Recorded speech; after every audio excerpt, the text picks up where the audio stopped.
Oh, we got a couple of rogues over on Team Krager. We got Krager, we got also now as a full, not alone instead. Shadowy Duel joins in. Kai's gonna be first up versus the Feral Druid. Let's go, just like, yo, these Demonology Warlocks, man. I don't want to have to fight an entire trash pack on the raid. And Chernokai is just like, I'm bringing the entire trash pack of a raid. If it actually, if we were to put it in a situation, in a position of which raid? I guess on Taurus, right? The entirety of Literal and Taurus is getting summoned up by Kai in the most literal way, from bosses to like random elites, isn't it? Big Fear onto Zombox. He does himself wall. Barskin really played it defensively, but as he's recovering behind the pillar, he really cannot escape all of those pets unless he goes in for roots like Mass Roots or Ursul's Vortex, or finds a way just to separate away from these pets just so he can get some bleeds onto Kai. Technically, if he gets some big bleeds onto Kai, he might be okay, but lockdown, full wall, full burst, Sandbox does not have an answer there. Kai got himself a great lockdown, and just all the demons collapse together with the Fell Lord really holding down the fort as well. Saya gonna be up next. Immediate Blessing of Saying, trying to see if he can get out of the stuff. Mortal Coil, Tricketson immediately full burst into Kai. This guy having to take down, bunker down completely.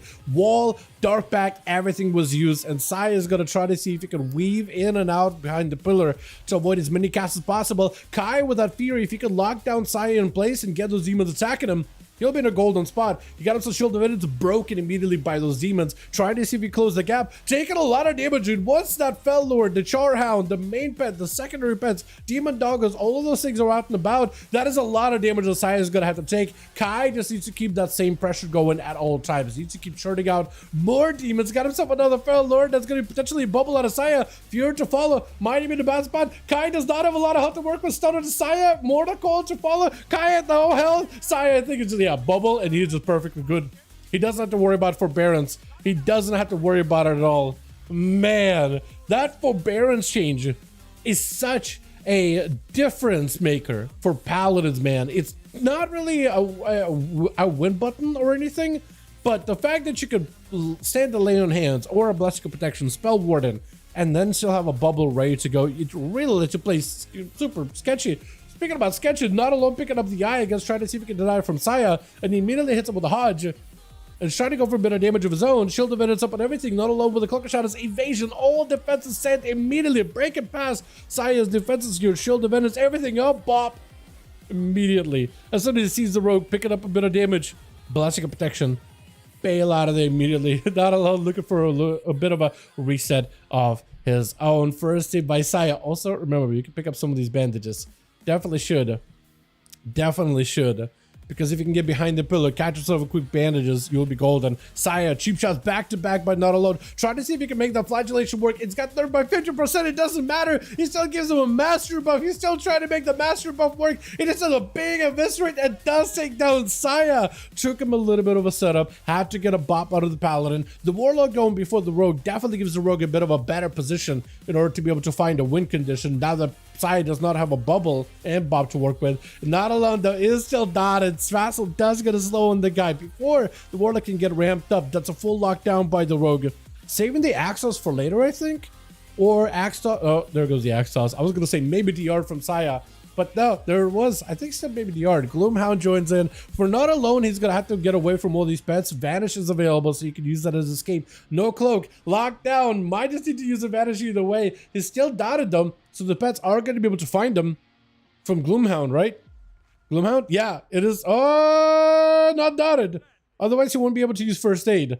So this is just him catching a quick first aid while Fassel picking up the eyes and should be able to send the pets directly at Not Alone. Does send the Axos Shadow Step into a full stun. Fassel with a wall. Not Alone does not have a trinket here or a cloak, so you just got to maximize the damage. Triple cheap shot.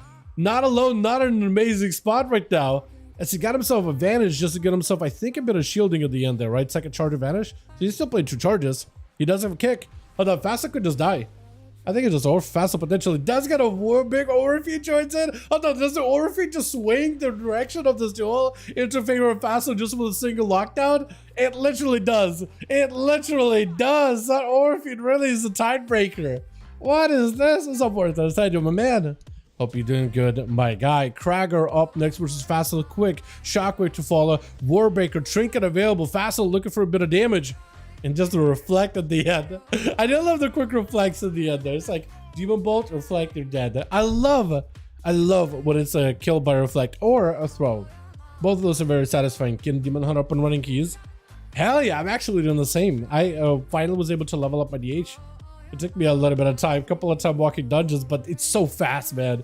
It is so crazy quick. Cat backing up out of there, trying to see if he can just kite out. Krager does go for a big stun with a binding shot. Trinket out for Catum, trinket out for Krager. As Krager trying to see if he can keep Catum in place as best as possible. Pat's feared out to Guam, looking to catch up a little bit of healing. Trying to keep it feared for as long as possible. Freezing trap. If only he had a reflect for that thing. If only he had a reflect for that thing. But at least it's a freezing trap that's like stops Krager from taking damage. So it's like a full CC, but like a hard CC, where you just almost like you almost like banish, I guess, because you can't take damage either. You can't get healed, but you can't take damage either. So I guess it might not be that great. It's like, it kind of works. It's going to be a disengage into a knockback into Krager. He has those charges back to back in order to catch up to get him. But now he's got him some quite a bit of a distance. Black arrows flying in back to back. Krager in a bad spot right now. Kill commands. Not feeling good at all. Does not have a parry available. Trying to see if he can maybe slay one of these pets. Maybe if he can slay one just to get a heal, he might be kind of okay. Picking up a little bit extra health, I think, with a Battle Master Trinket. Rallying Cry still available. Picking up a little bit more health, I think, with an actual proper heal. But he's not in a great spot right now. Reflect in case there's going to be summoned for this. Stun, binding shot. I don't think he should have been stunned there. Leap, Stormbolt into a big demolish. Hoping to maybe make some kind of a play here. Just doesn't have to want to work with no health into a freezing trap. He doesn't have a rally card or nothing. It's literally one hit away. Oh my god. Oh, no. Arden, I don't have actual commands for songs or anything, but I got you the mix. Here you go. Here's the mix that we listen to usually. Oh my god. Yeah, I don't know, man, how Arms Warrior can compete here. With all these classes getting buffed up, Arms technically did get buffed up a little bit. But like in a dual 1v1 setting, I don't know. Shadowy Duel! Woo! Okay. So it looks like rogues are not completely out of the woods, or not completely down on the dumps, rather. Because that man, as long as you don't have a trinket, you can still one-shot him. Confirmed. Shadowy Duel. If anybody was going to do it, Shadowy Duel was going to be able to do it. Was that a primordial? Or was that... It almost looked like a... I think it was a primordial. It almost looked like a sepsis, or... Not sepsis. Bone spike. Dagger thing from that rogues used to have with Necrolord, but it's only subtlety or assassination right now. Sham with a full bloodlust, looking to see if you can ramp up full burst, standing next to Shadowy. If you can get next to him, that AoE damage should get him out in the open, but he's able to escape with advantage, staying just far away from Shamtard not to get hit by AoE. He's in a perfect spot, man. My goodness. This expansion warrior looks useless and set to be warrior made. I mean, subtle Arms started out kind of okay. I think it's Arms specifically in duels is in a weird spot. I think Fury actually has a better that survivability on. Like, warriors have a lot of damage, but I think just Arms survivability is a lot weaker than it was like last expansion. I will agree with you on that. Cheap shot onto Sham. Dots on a wall. It doesn't matter. This wall doesn't matter. 40% damage reduction up to 60%. Doesn't matter. The rogue just does not care for it. Okay, so rogues apparently do have some damage. I stand corrected. There is a bit of burst with this class. Hold on a second. Interesting. Let's get another one going here, boys. Yeah? Uno más. Krager plush. Let me know when the boys are ready.